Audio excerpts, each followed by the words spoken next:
Today we're going to take a look at Summertime, that famous Louis Armstrong and Ella Fitzgerald version, and learn the correct changes, not the one that's in the real book that the dweebs from Berkeley wrote. Let's check it out. So we're going to learn Summertime in the key from the recording, which I will not play because I want to make fucking money here and not get flagged with copyright shit.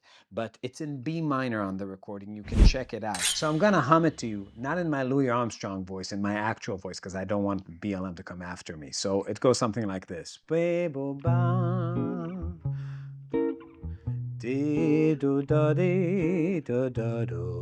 Shit, I'm getting inspired, Nick. Oh no. Kidding.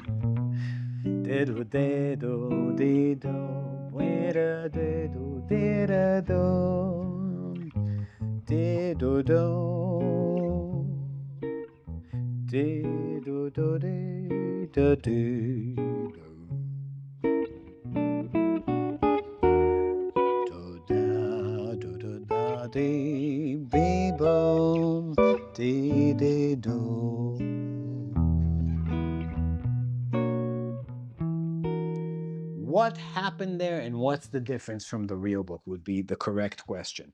So the real book in the first four measures would just say one minor. So if I'm thinking in B, it would just be B minor for four measures, right? Now you could play that, it would just be boring as shit and everybody would hate you. So don't do that. There's something kind of written into the tune and it's these two sounds. You hear those? Those are diminished triads. And they only come from one place in music when you're looking at scales, which is B melodic minor.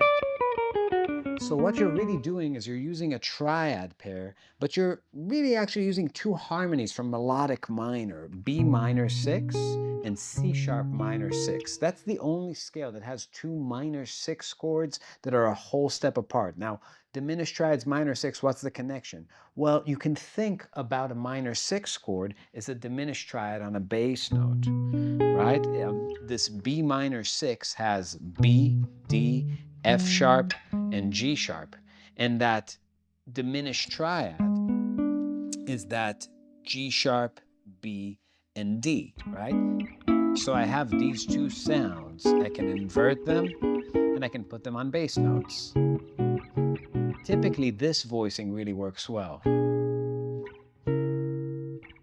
So it's a super nice way to fill up the space. And for the first four measures, I'm just thinking half notes. 1, 2, 3, 4. 1, 2, 3, 4. 1, 2, 3, 4. 1, 2, 3, 4.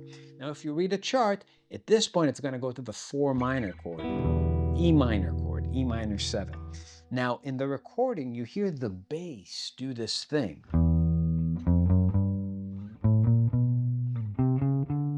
That's just walking up inversions of that E minor 7th chord. It sounds like changes, but it's not really changes. For the soloist, it's all just 4 minor. It's E minor 7th, E minor 7th first inversion, which you can call G6, E minor 7th second inversion, E minor 7th third inversion. I'm just playing drop 2s, right? They'll be tabbed out for you, but you got this.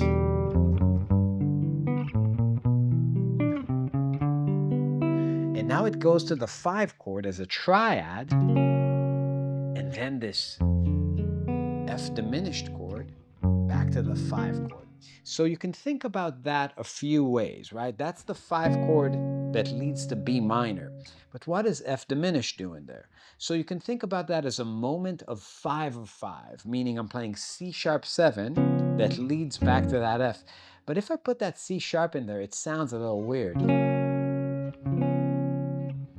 of like too happy. Barry Harris scales come in handy here. This is kind of like the Barry Harris dominant scale. If you just take F sharp 7th and you take the diminished chord that's a half step down and you just check out voice leading between those two sounds, like that's essentially the sound that's going on. So if you can just invert F sharp dominant and F diminished or A flat diminished, you get this sound. Or if you know drop 2s on the middle strings, it looks something like this.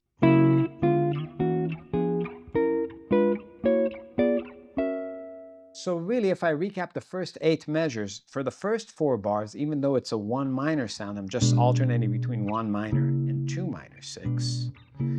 Then on measure 5, I play a half note for each inversion of that E minor 7th. Then I have 2 beats of that F sharp, 2 beats of the F diminished, and 2 more beats of that F sharp 7th. And on top of that, there's this melody that goes.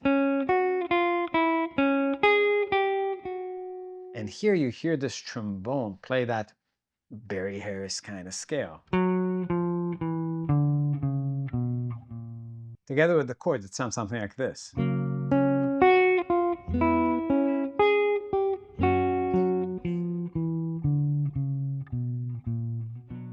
Here's the second half of the tune. So we have 3 measures of the same shit. And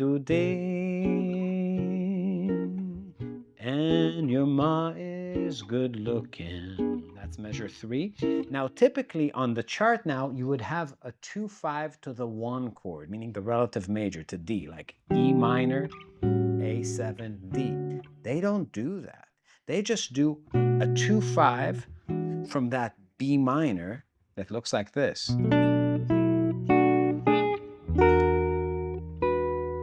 So it's B minor with a little line inside it that goes from the flat 3, 4, 5, 6, and then you land into this E Lydian dominant, which is the same scale. It's all a part of the B melodic minor. You're still in the same scale. And now you go to the 1 chord with the 5 in the bass. And now it's 5 of 5, but of the D. I'm in the relative major. I'm thinking about the key of D. E7th, A sus, and then back to that B minor 6. So the trick here, and something that you really want to keep in mind, is that you want to analyze tunes from the perspective of the relative major, except for situations where you have very, very simple harmonies in minor. And I think this is where a lot of people get fucked up. Like if I start calling that D flat 3 major 7 or something like that, or flat 3 major, it throws off my entire number system. So what you end up doing is just thinking about the tune in B minor for the duration of time that it's encycling B minor in sound, meaning when it's a 1 minor, 4 minor, and 5 of that B. The moment that the harmony starts encycling the D, you switch your analysis to the relative major. And that really, really helps your thinking. So I'm thinking about this as 1 minor, going to 4 minor, going to the 5, 5 of 5, 5, back to 1 minor. But the moment that I have this little 2-5 thing, to me I'm still in like 1 minor, you can call that the 4 chord. And now I'm switching my analysis and calling this the 1 of D. 5 of 5, 5, 1. And that helps from the perspective of mental hygiene, just thinking about the tune. So when you ask yourself, what scales and what modes should I play over what in this tune, it's really important to understand that the first 2 sounds really come from melodic minor. This tune is mainly melodic minor. That sound is really crucial, and it's the source of the harmony. So the first 2 chords are strictly melodic minor. Then that E minor, you go to E Dorian. So you get to that F sharp.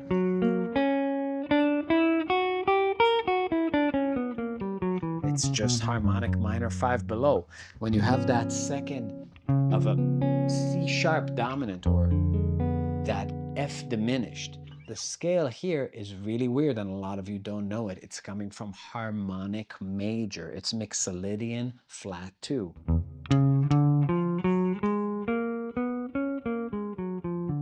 You hear that sound? So I'm switching between F sharp, Mixolydian flat 2, flat 6 to that.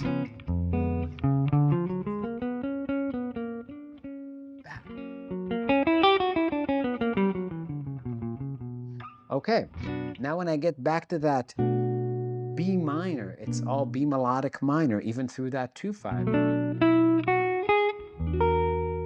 That E Lydian dominant, same parent scale, B melodic minor. Then I have my 1 chord over the 5, right? So it's D major with A in the bass, D major scale. E9, that's just an E mixolydian. Then A7, that's A mixolydian.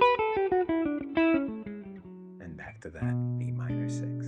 And that's the entire tune with the correct changes. If you dig this stuff, please join our Patreon. It's going to be on there with all the tabs and all the information. It's the greatest Patreon on planet fucking Earth. So make sure that you're there. Also, buy some merch. We got t-shirts now. Check out a t-shirt. Get the attire. Look dignified when you study. And leave a comment below for a chance to win a free month on our Patreon. Leave a comment anyway and like it, subscribe, show it to your grandparents, and we'll see you next time.